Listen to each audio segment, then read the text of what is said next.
you're a popular figure on Merseyside in Liverpool. You know, whenever we cover stories with you, it gets a really positive reaction from people in the city and the city region. Why do you think that is? Well, it's a wonderful city and it's a wonderful region, and people are incredibly open and friendly. And the election campaign on Merseyside was great, particularly doing the rally on the beach in Wirral and then doing Wirral Live afterwards. So, but there's a kind of feeling of optimism and hope and solidarity, and I love it. That's what I love about Merseyside. And also, in fact, I'm in Liverpool again next week. I'm doing Uni Global, which is the International Trade Union meeting that's taking place in Liverpool. So might get to see you again then. Twice in a week. Well, it's a vibrant city, as you say, but it's also a city that has had great challenges. And if we look at the city council in Liverpool, probably as affected, perhaps more affected than most in terms of austerity measures. I mean, Liverpool and Merseyside have been hit very badly in the recession in the 80s, loss of a lot of jobs and a lot of basic industries, and again through cuts and austerity now. And so it is a question about investment in Liverpool. Obviously, I know the Liverpool City Region Mayor very well. Steve Rotherham, he used to be working with me as Parliamentary Private Secretary. We got on very well. He obviously has huge challenges as well, because the capital investment that is needed across the region to improve transport infrastructure is simply not sufficient. And likewise, the challenge in housing and insecurity. Housing insecurity is serious, but there's also that sort of vibrancy about Liverpool that's so important. But I remember Steve saying to me very clearly that the transport connectivity to Liverpool is so important, because it might be only a few miles to the M6, but those few miles make a big difference when people are deciding whether to invest or not. Yeah, absolutely. I'm pleased you brought up transport. We had Jake Berry here last week and gave me some challenging questions on what's gone on with Northern Rail. Surely this just strengthens your hand in calls for renationalisation. Well, the Northern Rail fiasco, and it is a complete fiasco, is a demonstration of what this nonsense is about. A company that introduces new timetables, that happens. All railways introduce new timetables from time to time. They plan it and they're prepared for it. The idea that somehow or other it's a surprise and they've got to cancel hundreds of trains as a result of a new timetable is ridiculous, and it's absurd, and it shows an irresponsible attitude towards the public, and it shows the lack of accountability of the train operating companies. There was a story in the Times yesterday by some whistleblowers that said in one case, in one company, it was cheaper to pay the fine than pay the staff. I mean, sorry, they've got a franchise to run a train system, run it. But we want it to be brought back into public ownership so there can be better coordination, particularly with connectivity with bus and rail services, because bus services in general across the whole country are unregulated except London, and that has meant a loss of evening, weekend and night services, and in less densely populated rural areas, complete loss of service altogether. While we're on the subject of trains, it's been Labour's policy to back a second safety first person on services. You'll probably be familiar that Merseyrail is one of the affected trains, and I know that Steve is in a difficult position there because he wants to bring in modern trains, whereas Dan Carden has made it very clear that he supports guards who are going on strike or have lost their jobs. Do you have a I hope there can be an agreement reached, and Steve does not want to be in this position. He wants to have the resources available to be able to fully staff the trains. Andy McDonald has made it clear as a national policy we support having staff on trains. Yeah. We're moving through as many topics as we can here. When we talk about austerity... Oh, could you just give it to David? Thank you. We're talking about austerity and councils having to find more creative ways than ever around making money, basically, and staying afloat.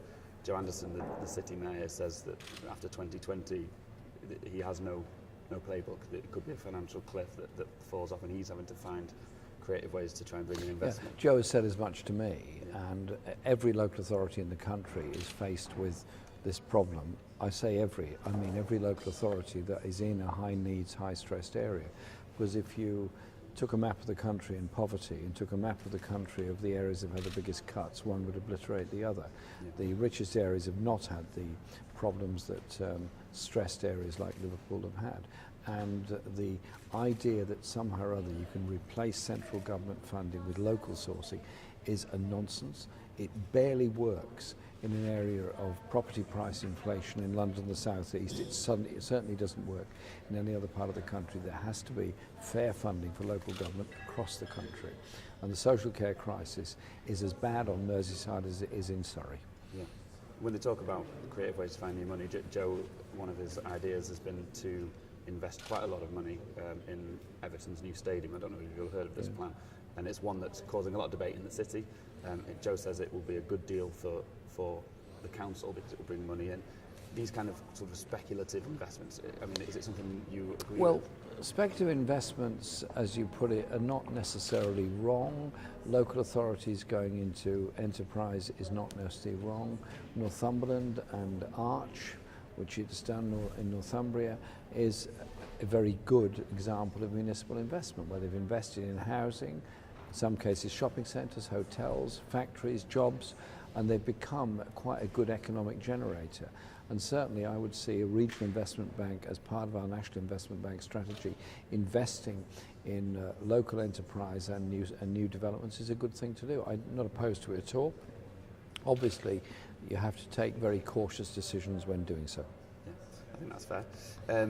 We've recently seen a statement from Labour on safe standing at football grounds. Obviously, it's a huge issue on Merseyside, bearing in mind what has happened in the past. Could you just outline Labour's current position? We've consulted very widely on this, and there is a desire for safe standing by a lot of fans, a lot of supporters, partly because it could be a bit cheaper, but also it's because it creates that much better atmosphere at football matches. But obviously safe standing does require specific limitation of numbers, and you get a place where you stand. So it's not so you wouldn't get the crowd surge, which was the terrible dangers of the past. I'm very well aware of the horrors that people on Merseyside have been through because of football disasters. In terms of Liverpool fans, they're also a big fan of yours. Obviously, you're an Arsenal fan. We've got Sadiq They're Khan. very generous, the Liverpool fans. They're amazingly generous, actually. Did you see the video of them doing the chant? Yeah. I think we sent it to you last time. Yes, on, it night. was quite incredible. Yes, they're very generous to an Arsenal supporter. Yeah, well, that's it. I mean, it's this idea that that when you go on the stage at Tranmere, it's this idea that football and music and these other various things are so crucially important, and are they being sort of chipped away at by the same austerity measures that we're talking Yes, they are, because we've lost out on lots of sports facilities. A lot of local sports grounds have been sold. Schools don't do enough on sport or culture or imagination, do far too much on a restricted curriculum. And so what we're going to do is take more money off the Premier League clubs, a bit more, that we can invest in grassroots football all over the country. I was at a local thing in my constituency, presenting the trophies at the end of the under-16s league, and there's lots of different matches they have. The woman who's the secretary of that league is secretary for 200 clubs. She's a volunteer, does it in her own time because she loves football, and it's that brings us the players of tomorrow. It's that those kids are not all going to be professional footballers, obviously, but they're learning a lot through playing football or any other kind of sport, and that is, to me, what I want. Yeah. Better sports facilities and better music education in the schools. And so when I went to Faith Primary School in Liverpool, I was very impressed with the music they're doing there. Yeah. And it's given me some ideas for our pupil arts premium. That's where they came from. It's an inspiring place. Inspiring place, absolutely. As is Southport, and we obviously have to get around to the reason that you're here. We covered the local elections here, and it was a historic night for Southport Labour. Not one but two councillors in the town for the first time. Obviously, control of the council, and an improved performance election on election by Liz Savage. Why is there a Tory MP here then? Well, we're going to win it. Liz did really well in the general election. She's been selected again. I'm delighted to be here supporting her. And we gained those 2 seats in the council elections. There's more to come next year. Labour is very active and absolutely part of Southport life. We're talking to people all the time about their lives, about their jobs, about their housing, about their hopes. And when it comes to the natural beauty around here, did you ever visit as a child Southport? Have you been before? Yeah, and what I like is the beach and that sense of openness here, and coming here today was magic. Now we've got to talk about Brexit. And at the Bakers Union conference, the doors are open at the back. So when I'm speaking, I can look out on the sea. It was brilliant. Okay, last question on Brexit. It's obviously a big week. Yeah. Amber Rudd's today sort of written and claimed that you're trying to stall things for your own cynical political ends. What's your plan for this week, and what do you hope to happen? Our plan for this week is to look at the Lord's amendments that were made, particularly those on environment, workers' rights, consumer protection, all those things that are crucial. Our priority is to ensure that we do not lose jobs and do not lose trade opportunities with Europe, and that we do not get a hard border in Northern Ireland. Those are our priorities, and that's what we're going to be putting forward this week. Are you confident that the Tory rebels will come with you? I hope they will understand the importance of what's happening this week. It's not the end of the story, but it's quite an important staging post along it.